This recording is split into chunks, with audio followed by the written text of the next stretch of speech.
Hi guys! Welcome back to our YouTube channel. So for today's video, ang gagawin natin ay Makeup Collection 2018. So kung gusto niyong malaman kung ano yung makeup collection ko, please keep on watching. First of all, ito yung aking lalagyan ng mga makeup. Teka lang medyo mabigat siya.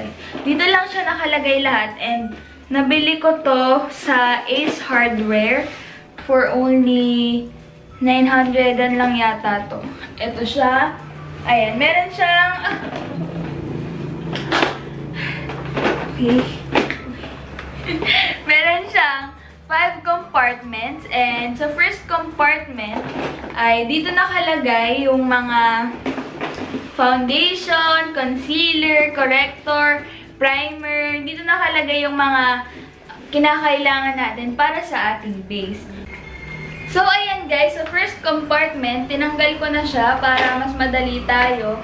Dito nakalagay yung aking mga foundation, primer, setting spray, concealer, and corrector. So, first nakalagay dito yung aking LA Girl Pro Coverage HD High Definition Long Wear Illuminating Foundation, and then itong L'Oreal True Match Foundation in the shade G3, and then itong Wet n Wild Photo Focus Foundation, and then itong Super Stay Full Coverage Foundation in the shade 128 Warm Nude. May review ako, may comparison ako nito with dun sa Fit Me, and you can check it. Ilalagay ko yung link down in the description box below. And then, ayan, meron ako ditong dalawang Fit Me in the shade 128. Ito yung paubos na, and then ito yung bago. So, sobrang ganda kasi nitong foundation na to, guys, kasi your skin but better talaga siya, and basta sobrang ganda ng effect niya sa skin mo. And then, meron ako ditong primer, yung Features and Shades na primer. Ayan, dalawa yung primer ko. Kasi ito yung unang primer na ginamit ko nung nag-start pa lang ako sa makeup. Kasi, yun ay nung parang 1 year ago lang. And then guys, ito namang concealer from Ever Bilena in the shade medium. Ito yung ginagamit ko nung ako ay grade 10 student pa lang. Nung parang light makeup lang talaga. So, dito lang yung ginagamit ko. Nung wala pa talaga akong kaalam-alam sa makeup. And then, ito naman, yung Baby Skin Pore Eraser. Yan na yung ginagamit ko sa ngayon. And then, ang aking mga setting spray, which is itong Nichido Matte Finish Setting Spray. And then, itong Milani Make It Last. And then, nandito din yung aking dalawang lip balm, which is yung Carenel. And then, itong mga concealers. Mga concealer, Fit Me concealers. Itong in the shade 25, and then itong in the shade 20. Saan? Kasi itong 25, para makover talaga yung aking under eyes. And then, ito naman is pang highlight. Since ito talaga yung shade ko, guys, mas gusto ko lang gumamit ng mas dark para mas mag-cover nga niya yung aking under eyes. And then, itong tinted sunscreen ng Bello na hindi ko naman siya bet. Hindi ko alam kung ba't binili ko pa to. And then, itong concealer and corrector from LA Girl. Ito, peach corrector. Ito, concealer. Ito, in the shade creamy beige. And then, itong Nichido final powder in the shade ivory glow. So, yun lang yung nakalagay sa ating first compartment. So, dumako na tayo sa second compartment. So, sa second compartment, dito naman nakalagay yung aking mga eyeshadow, mga pencils, and mga powder. Yan, halo-halo na siya mga besh. Basta yun lang. Kung ano lang yung matipan ko, diba? And then next is ito namang eyeshadow from Beauty Creations. Tease Me. Ayan siya. Sobrang ganda niyan. And then, ito namang Ecru Squad palette from Detail Makeover. Sobrang ganda din yan. And then, ito namang, ayan. Kung matagal na kayong nakasubscribe sa akin, alam niyo na to. May Holy Grail na powder. And then, itong pang contour from City Colors. And then, ang aking first contouring kit, Fashion 21. And then, Fashion Brow Duo ng Maybelline. Ito in the shade Golden Beige yata to. Hindi pa talaga ako marunong kasi nung pumili ng makeup. Nakakahiya, no? So, ayan. Meron naman ako ditong eyeshadow from Bobby Cosmetics. Ayan siya. Bigay lang to sa akin ng tita ko.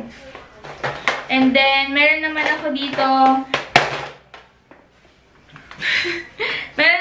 ditong eyeshadow, EB Advance from Ever Bilena. Uncover siya. Ito yung first uncover. Di ba ngayon meron ng uncover to yung medyo viral kasi maganda daw yung shades. And ito yung aking first eyeshadow palette, which is yung Fashion 21 na color set. And then, dumako na tayo sa ating mga blush. And dito nakalagay yung aking favorite na blush, which is itong Careline Oil Control Blush On in the shade Fresh Tomato.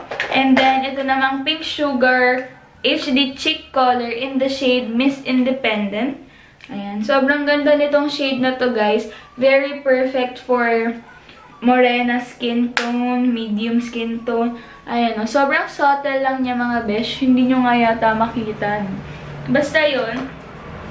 And then, itong Maybelline Color Show na Peachy Sweetie ang shade. Ito naman is bagay siya sa light ang skin tone. Kasi, ayan, sobrang light pink niya. Bright pink. Yan. And then, ito namang Ever Bilena in the shade Everyday na blush.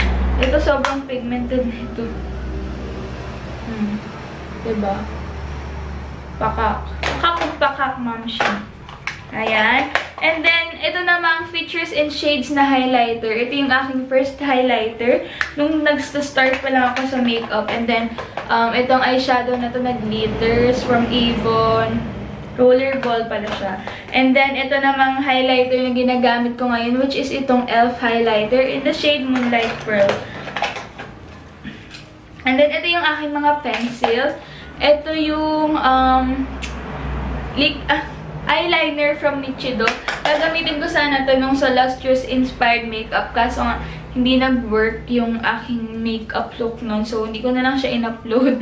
And then, ito namang Careline na pang brows. And then, ito namang Fashion 21 na lip liner. Sobrang ganda ng shade nito, guys. Sabi ko guys, sobrang creamy. Tapos biglang naputol. Ayan ang kanyang shade. Sobrang ganda niya. Para siyang toned down na red na color.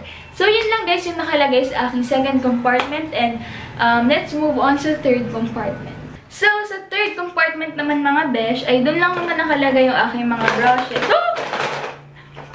So, ayan, hindi ko na siya iisa-isahin guys Basta, itong mga kabuki brush, itong mga unicorn brush, meron akong mga Suiva na brushes, na galing lang yun sa Shopee. And then, itong aking Glad King na na sponge. And then, itong Miniso na sponge na sobrang tegas bes, ang sakit. And then, itong aking Real Techniques na sponge na hindi ko na rin siya bet. So, ayun lang yung ating third compartment. Very simple and very easy. So, let's move on sa fourth compartment. So, dito naman sa fourth compartment is nakalagay yung aking mga lipstick, lip tints, and then yung mga extra lang. Ayan, nandito yung aking pulbo. And, oh my god, may naligaw. Nandito yung Maybelline Instant Age Rewind in the shade Light. And then, itong pangkilay from LA Girl. Ayan siya. And then, itong Daiso Holy Glam lipstick in the shade Rose Queen. Ganito yung kanyang shade. Medyo light pink siya, guys. Ayan siya. Pero okay lang din naman siya. And then, ito yung ating Super Stay Matte Ink na in the shade Amazonia and Seductress. Ito, hindi ko na ito swatch, guys. Meron ako review nito and nilalagay ko yung link down in the description box below para makita nyo na rin yung swatches. Kasi pag sinatch ko to guys, nahihirapan ako magtanggal. And then, ito namang Vice Cosmetics in the shade Kemerut. Then, yung aking eyelash curler na last pag na din. And then, ito namang Holy Glam na ano naman siya. In the shade Dashy Nude, yung nag-trending. Ayan. Diba? Swatches galore. And then, itong Airy Ink Velvet in the shade Toned Down Red. Ito yung aking nasa lips ngayon. Pero hindi ko na-swatch, diba? And then, yung BLK na pangkilay. And then, itong pangkilay na Fashion Brow Duo na dark brown. Yan, tama na yung shade ko. And then, ito namang Hyper Sharp from Maybelline Shook. Hyper Sharp talaga siya, moms. Ayan. And then, next is ito namang lipstick from Maybelline in the shade Touch of Spice. And then, itong Superstay ulit na in the shade Voyager. And then, ito namang Lash Sensational. And then, itong KJM in the shade Bloodshot. And then, isa pang Bloodshot. And then, yung isa naman is Bittersweet Magenta. And then, meron din ako nitong Roman Juicy Lasting Tint. Ayan. In the shade Fig Fig, number 9. 9 ba? 6? Hindi ko alam. So, ayun lang guys. Yung nasa 5th compartment is mga lashes. So, guys, ito namang nasa 5th compartment is yung mga extra lang din. Mga lashes from Taiwan. Taiwan lashes. Then, brush from Sansan, and then Hika, hair velcro, and then itong Paris Ink Velvet na yung merong parang sa Christmas, and then itong John Lauren na lip balm. So, ayun lang guys yung laman ng aking makeup collection. So, ayun lang guys ang laman ng aking makeup organizer, makeup kit. So, ayun. Thank you so much for watching guys. Finilm ko to para ma-document yung progress ng aking makeup collection. Hindi para mag-brag in any way, shape, or form. Gusto ko lang din makatulong sa mga gustong mag-collect ng makeup na hindi naman natin kailangan mag-collect ng mga mamahaling makeup. Meron lang mga makeup na mura and then quality din sila. So, ayun lang guys. Thank you so much for watching. Please subscribe to our channel to be notified whenever we upload a new video. Ayun lang guys. Thank you so much. Bye!